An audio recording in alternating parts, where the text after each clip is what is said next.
السلام عليكم ورحمة الله وبركاته. أنا قرأت الرسالة اللي فعلها علي عبد الله صالح اليوم. كان كلام جميل، كلام قائد، كلام إنسان، عندما يقول أبنائي وإخواني منتسبي حزب التجمع اليمني للإصلاح. حلو هذا الكلام الجميل. أولا قبل كل شيء، كما كتبوا بعض الإخوة، أنا يمني، أنا مسلم، أنا لا أدافع عن الإصلاح ولا أهاجم المؤتمر. قد يكون الإصلاح عنده أخطاء فادحة كأي حزب عنده أخطاءه، ولكن لا نحكم عليهم بالفناء لأنهم يمنيين. وأنا لا أهاجم المؤتمر أبدا. أيضا حزب المؤتمر الشعبي العام لهم أسبابهم. إذا كانوا مثلا وقفوا مع علي عبد الله صالح، أنا أؤكد لكم بأنه 90% من اللي وقفوا مع علي عبد الله صالح ليس حبا في علي عبد الله صالح، ولكن قلوبهم محروقة على الوطن اللي تدمر، ولكن بالمقابل يحمل السبب حزب التجمع اليمني للإصلاح.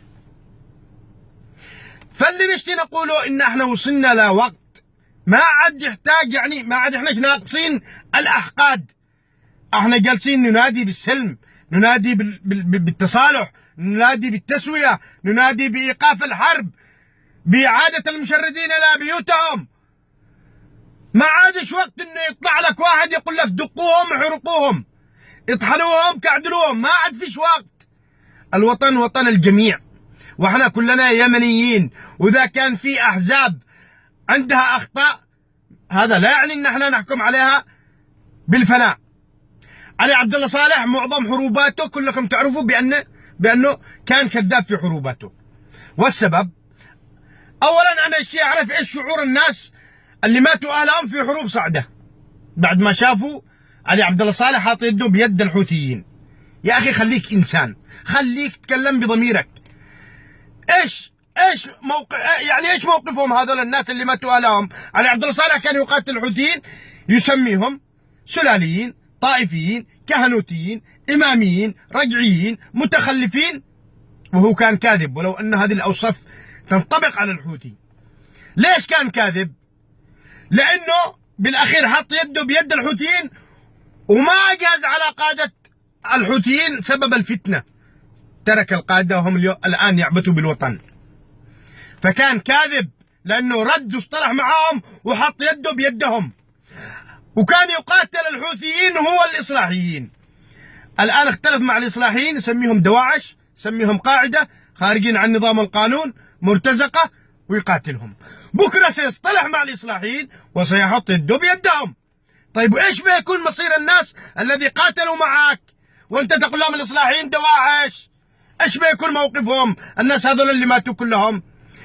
عندما كان مصطلح مع مشايخ القبائل كان يمدحهم، وعندما انشقوا عنه وقالوا علي عبد الله صالح قرر مصيره، صار يسميهم انهم كانوا عبيد وكانوا تحت اقدام علي عبد الله صالح يقبلون. وبكره بيختلف مع اي حزب وما يعدم علي عبد الله صالح المسميات،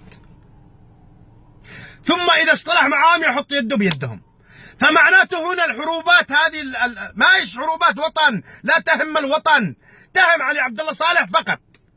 لأنه إذا اختلفت مع علي عبد الله صالح سماك اسمين ثلاثة وقيش عليك الجيوش وقام يقاتلك، وإذا اصطلحت معه حط يده بيدك وقال لك أنا وأنت في الميدان.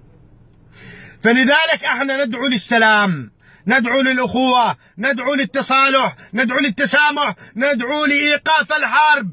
الشعب اليمني خلاص شبع ذل وشبع موت وشبع قهر. فلذلك على اليمنيين كلهم أن يكونوا يدا واحدة ضد الظالم. علي عبد الله صالح قال المجرم يعاقب، وهذا مطلب الجميع. من كان غلطان ومن كان مجرم ومن كان سبب هذا الدمار وهذا الحرب يعاقب ويعلق على المشانق، سواء كان من الإصلاح أو من المؤتمر. والسلام عليكم ورحمة الله وبركاته.